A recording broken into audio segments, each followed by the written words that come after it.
YouTube ಚಾನಲ್ನಲ್ಲಿ ಸಿಗ್ತವೆ. ಇವತ್ತು ಈ ಕಲ್ಯಾಣ ಕರ್ನಾಟಕ ಭಾಗದಲ್ಲಿ ನಡೀತಕ್ಕಂಥ 1ರಿಂದ 5ರ ಶಿಕ್ಷಕರ ನೇಮಕಾತಿಗಾಗಿ ವೃಂದ ಮತ್ತು ನೇಮಕಾತಿ ನಿಯಮಗಳ ಬಗ್ಗೆ ನೋಡೋಣ. ಕೇಡರ್ ಆ್ಯಂಡ್ ರಿಕ್ರೂಟ್ಮೆಂಟ್ ರೂಲ್ಸ್ ಅಂತ ಕರೀತಾರೆ. ಯಾವೆಲ್ಲ ನಿಯಮಗಳಿದ್ದಾವೆ, ಸೊ ಯಾಕಂದರೆ ತುಂಬ ಜನರಿಗೆ ಡೌಟ್ ಇತ್ತು, ಸರ್ ಅದ್ರ ಬಗ್ಗೆ ತಿಳಿಸಿಕೊಡಿ ಅಂತ ಅಂದಾಗ ಸೊ ಇವತ್ತಿನ ಈ ವಿಡಿಯೋನ ತಂದಿದ್ದೀನಿ.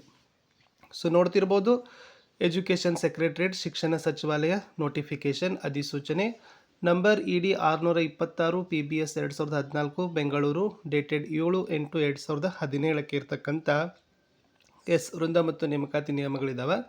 ಬಹುಶಃ ವೃಂದ ಮತ್ತು ನೇಮಕಾತಿ ನಿಯಮಗಳು ಬದಲಾವಣೆಯಾಗುವ ಸಾಧ್ಯತೆ ಇದ್ದಾವೆ. ಬಟ್ ಈಗ ಆಲ್ರೆಡಿ ಓಲ್ಡ್ ನಿಯಮಗಳು ಯಾವುದಾದ್ರೂ ಇತ್ತು ಅನ್ನೋದನ್ನು ಅದು ಸ್ವಲ್ಪ ನೋಡೋಣ. ಸೊ ನೋಡ್ತಾ ಇರ್ಬೋದು, primary school teacher for class 1 to 5 ಪ್ರಾಥಮಿಕ ಶಾಲಾ ಶಿಕ್ಷಕರು ತರಗತಿ 1ರಿಂದ 5. ಸೊ ವೇತನ ಶ್ರೇಣಿ ಬಂದುಬಿಟ್ಟು 13,600ರಿಂದ 26,000. ಸೊ ಟೋಟಲ್ ಇದು ಏನಿತ್ತಪ್ಪ ಅಂತಂದರೆ ಹಳೇದಿತ್ತು. ಇದರಲ್ಲಿ 2 ವೃಂದಗಳು ಮಾಡಿದ್ದಾರೆ. Primary school teacher language, primary school teacher maths and science. ನೋಡಿ, ಇಲ್ಲಿ 2 ರೀತಿಯಾಗಿರ್ತಕ್ಕಂಥ ಹುದ್ದೆಗಳನ್ನು ಅವರು ಅಲಾಟ್ ಮಾಡಿದ್ದಾರೆ, ಭಾಷೆಗಳು ಮತ್ತು ಗಣಿತ ಮತ್ತು ವಿಜ್ಞಾನ. ಸೊ ಇನ್ನು ನೆಕ್ಸ್ಟ್ ಏನದ, ಬೈ ಡೈರೆಕ್ಟ್ ರಿಕ್ರೂಟ್ಮೆಂಟ್, ನೇರ ನೇಮಕಾತಿಗಿರ್ತಕ್ಕಂಥ ನಿಯಮಗಳು. ಕಾಲಿಂಗ್ ಆಫ್ ಅಪ್ಲಿಕೇಶನ್, ಸೊ ಅಪ್ಲಿಕೇಶನನ್ನು ನಿಮ್ಗೆ ಏನು ಮಾಡ್ತಾರೆ, ಕರೀತಾರೆ. ಇನ್ನು ನೋಡಿ, ಕಾಂಪಿಟೇಟಿವ್ ಎಕ್ಸಾಮಿನೇಷನ್ ಅಂತ ಕೇಳಿದ್ದಾರೆ. ಸೊ ಫಸ್ಟ್ ಇದರಲ್ಲಿ the selection authority shall conduct competitive examination in accordance with the procedure to be specified by the government the selection authority ಅಂತ ಕೇಳಿದ್ದಾರೆ. ಅಂದರೆ ಸ್ಪರ್ಧಾತ್ಮಕ ಪರೀಕ್ಷೆಗಳ ಮೂಲಕ ನಿಮ್ಗೆ ಏನಾಗ್ತದಪ್ಪ ಅಂದರೆ ತುಂಬ್ತಾರೆ ಅಂತ ಹೇಳಿದ್ದಾರೆ. ಇಲ್ಲಿ ನೆಕ್ಸ್ಟ್ ಅವ್ರು ಕೊಟ್ಟಿದ್ದಾರೆ ಎಷ್ಟೆಷ್ಟು ವೇಟೇಜನ್ನು ಎಷ್ಟೆಷ್ಟು ಹಿಡಿಬೇಕು ಅಂತ ಹೇಳಿದ್ದಾರೆ. ಫಸ್ಟ್ ನೋಡಿ, 0.35 for percentage of marks secured in the competitive examination. ಅಂದ್ರೆ 35% CET ಮಾರ್ಕ್ಸ್ ಕನ್ಸಿಡರ್ ಮಾಡ್ತಾರೆ. 15% of marks secured in the TET, ಅಂದರೆ 15% ನಿಮ್ಮ TET ಪರೀಕ್ಷೆಗಳನ್ನು ಹಿಡಿತಾರೆ. 25% ಅಂದರೆ 25% PUC ಮಾರ್ಕ್ಸ್ ಇರ್ತಾವೆ. 25% ಏನಿದಾವಪ್ಪ ಅಂದ್ರೆ ನಿಮ್ಮ D.Ed ಮಾರ್ಕ್ಸ್ಗಳನ್ನು ಕನ್ಸಿಡರ್ ಮಾಡ್ತಾರೆ. ಈ ಥರನಾಗಿರ್ತಕ್ಕಂಥದ್ದು PUC D.Edದವ್ರದ್ದಿದೆ. ಇನ್ ಕೇಸ್ 4 ಇಯರ್ ಯಾರಾದರೂ BE-ED ಇದ್ದಾರಂದರೆ bachelor of degree in elementary education ಅಂತ ಕರೀತಾರೆ, BLED ಅಂತಾರೆ. ಸೊ ಅದನ್ನಿತ್ತಂದರೆ ಅವ್ರದ್ದು 35% CET ಮಾಡ್ತಾರೆ, 15% ಟೆಟ್ ಹಿಡಿತಾರೆ, 50% ಅವ್ರದ್ದು ಏನಾಗಿತ್ತಪ್ಪ ಅಂದ್ರೆ BLEDಯನ್ನು ಹಿಡಿದು ಅವ್ರಿಗೆ ಏನು ಮಾಡ್ತಾರೆ, ಆಯ್ಕೆ ಪಟ್ಟಿಗೆ ತಯಾರು ಮಾಡಲಿಕ್ಕೆ ಇಡ್ತಾರೆ. ಸೊ ಇಷ್ಟು ಮೆರಿಟ್ಗಳ ಬಗ್ಗೆ ಇತ್ತು. ಇನ್ನು ಕ್ವಾಲಿಫಿಕೇಷನ್ ಬಗ್ಗೆನೂ ಕೂಡ ಭಾಳ ಜನರಲ್ಲಿ ಗೊಂದಲ ಇದೆ. ಸೊ ಏನು ಸರ್ ಮತ್ತೆ ಡಿಗ್ರಿ ಹೆಚ್ಚು ಮಾಡಿದಾರಾ, BA ಮಾಡಿದಾರ ಅಂತಿದೆ. ಸೊ ಮುಂದೆ ನೋಡಿ ಕ್ವಾಲಿಫಿಕೇಷನ್ಸ್ ಇದೆ. ಕ್ವಾಲಿಫಿಕೇಷನ್ಸಲ್ಲಿ ಫಸ್ಟೇ ಕೊಟ್ಟಿದ್ದಾರೆ PUC with minimum 50% marks and 2 year diploma in elementary education. Compulsory PUCಯಲ್ಲಿ 50% ಆಗಬೇಕು, 2 ವರ್ಷದ D.Ed ಆಗಿರಬೇಕು.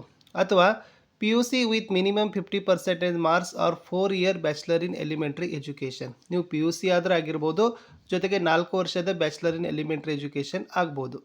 ಅಥವಾ PUC with minimum 50% marks and 2 year diploma in education special education. So ಯಾರ್ದೆಲ್ಲ ಸ್ಪೆಷಲ್ ಎಜುಕೇಷನ್ ಆಗೋದಲ್ಲ ಅವರು ಕೂಡ PUCಯಲ್ಲಿ ಕೂಡ ಏನು ಮಾಡ್ಬೋದು. And pass a teacher eligibility test conducted by government of Karnataka or government of India. ಅಷ್ಟೇ ಅಲ್ಲದೆ ನೀವು ಕಡ್ಡಾಯವಾಗಿ KTET ಅಥವಾ CTETಗಳಲ್ಲಿ ನೀವು ಉತ್ತೀರ್ಣವನ್ನು ಹೊಂದಲೇಬೇಕು ಅಂತಕ್ಕಂಥದ್ದು ನಿಯಮಗಳನ್ನು ಹೇಳ್ತಾವೆ.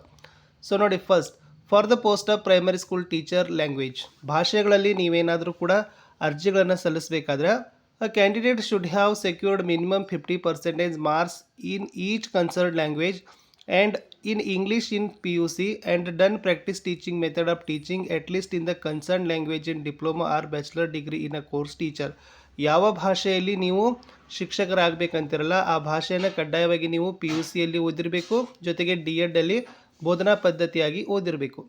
Provided that in case of post of primary school teacher language English the above requirement shall apply in English subject only. So ಬರೀ ಇಂಗ್ಲೀಷ್ಗೆ ಮಾತ್ರ ಏನು ಮಾಡಿದ್ದಾರೆ, ಆ ನಿಯಮಗಳನ್ನು ಇಟ್ಟಿದ್ದಾರೆ.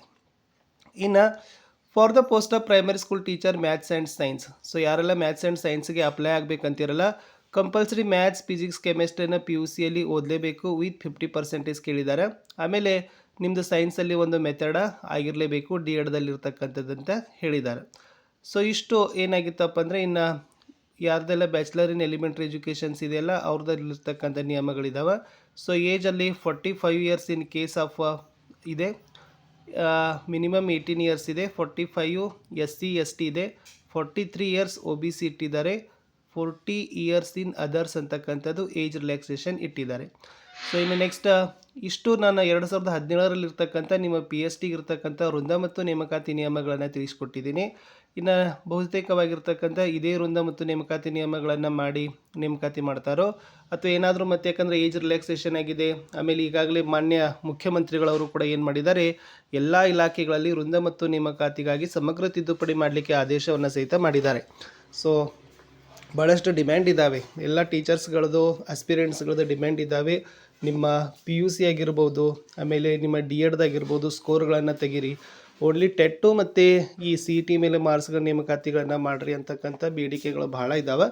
ಬಟ್ ಸರ್ಕಾರ ಅದನ್ನು ಮನ್ನಣೆ ಮಾಡಬೇಕಾಗ್ತದೆ. ಸರ್ಕಾರ ಅದನ್ನು ಗ್ರಹಿಸಿಕೊಂಡು ಮತ್ತೆ ವೃಂದ ಮತ್ತು ನೇಮಕಾತಿ ನಿಯಮಾವಳಿಗೆ ತಿದ್ದುಪಡಿ ತರಬೇಕು. ಯಾವಾಗ ವೃಂದ ಮತ್ತು ನೇಮಕಾತಿ ನಿಯಮಾವಳಿಗೆ ತಿದ್ದುಪಡಿ ತಂದು ಅಂತಿಮ ಆಗ್ತದಲ್ಲ, ಆವಾಗ ನೇಮಕಾತಿ ಪ್ರಕ್ರಿಯೆ ಮಾಡಲಿಕ್ಕೆ ಗ್ರೀನ್ ಸಿಗ್ನಲ್ ಸಿಕ್ಕಂಗೆ ಆಗ್ತದೆ. ಸೊ ಇಷ್ಟು ಆದರೂ ನಿಮಗೆ ನಾಲೆಜ್ ಇರಲಿ, ಯಾಕಂದರೆ 2017ರಲ್ಲಿ ಇದೇ ತೀರ್ನಾಗಿರ್ತಕ್ಕಂಥ ವೃಂದ ಮತ್ತು ನೇಮಕಾತಿ ನಿಯಮಗಳಿತ್ತು. ಭಾಳಾದರೂ ಒಂದು 2-3 ಪಾಯಿಂಟ್ಸ್ಗಳನ್ನು ತೆಗಿಬೋದು, ಆ್ಯಡ್ ಮಾಡ್ಬೋದು. ಬಟ್ ಬೇಸಿಕ್ ಎಲ್ಲ ನಿಯಮಗಳು, ಮೂಲ ನಿಯಮಗಳು ಇವೇ ಇದ್ದಾವೆ ಅಂತ ಹೇಳ್ತಾ, ನಿಮ್ಮ ಏನಾದರೂ ಡೌಟ್ಸ್ ಇದ್ದರೆ ತಾವುಗಳು ಕಮೆಂಟಲ್ಲಿ ಕೊಡ್ಬೋದು. ನನ್ನದೇ ಒಂದು ವಾಟ್ಸಪ್ ಚಾನಲ್ ಅದ, ಟೆಲಿಗ್ರಾಮ್ ಗ್ರೂಪ್ ಅದ. ಈ ವಿಡಿಯೋದ ಡಿಸ್ಕ್ರಿಪ್ಷನ್ ಬಾಕ್ಸ್ನಲ್ಲಿ ನಾನು ಅವುಗಳನ್ನು ಕೊಟ್ಟಿದ್ದೀನಿ. ಸೊ ನೀವುಗಳು ಕೂಡ ನಮ್ಮ ವಾಟ್ಸಪ್ ಚಾನಲು ಮತ್ತು ಟೆಲಿಗ್ರಾಮ್ ಗ್ರೂಪ್ಗಳಿಗೆ ಬಂದು ಜಾಯ್ನ್ ಆಗಿ 6ರಿಂದ 12ನೇ ತರಗತಿಯವರೆಗಿರ್ತಕ್ಕಂಥ ಎಲ್ಲ ವಿಷಯಗಳ ಕ್ವಶನ್ ಆನ್ಸರ್ಸ್ಗಳು, ನೋಟ್ಸ್ಗಳು ನನ್ನ ಯೂಟ್ಯೂಬ್ ಚಾನಲ್ನಲ್ಲಿ ಇದ್ದಾವೆ. ಸೊ ತಾವು ಅವುಗಳನ್ನು ಸಹಿತ ನೋಡಿಕೊಂಡು ಮುಂದೆ ಬರ್ತಕ್ಕಂಥ ನೇಮಕಾತಿಗಳಲ್ಲಿ ನಾನು ಕೂಡ ನಿಮಗೆ ಉತ್ತಮವಾಗಿರ್ತಕ್ಕಂಥ ವಿಡಿಯೋಗಳನ್ನು ಕೊಡಲಿಕ್ಕೆ ಪ್ರಯತ್ನ ಮಾಡ್ತೀನಿ ಅಂತ ಹೇಳ್ತಾ, ಇಲ್ಲಿಯವರೆಗೆ ವಿಡಿಯೋ ವೀಕ್ಷಿಸಿದ್ದೀರಿ. ವಿಡಿಯೋ ವೀಕ್ಷಿಸಿದ್ದಕ್ಕಾಗಿ ಧನ್ಯವಾದಗಳು. ಸೊ ಮತ್ತೆ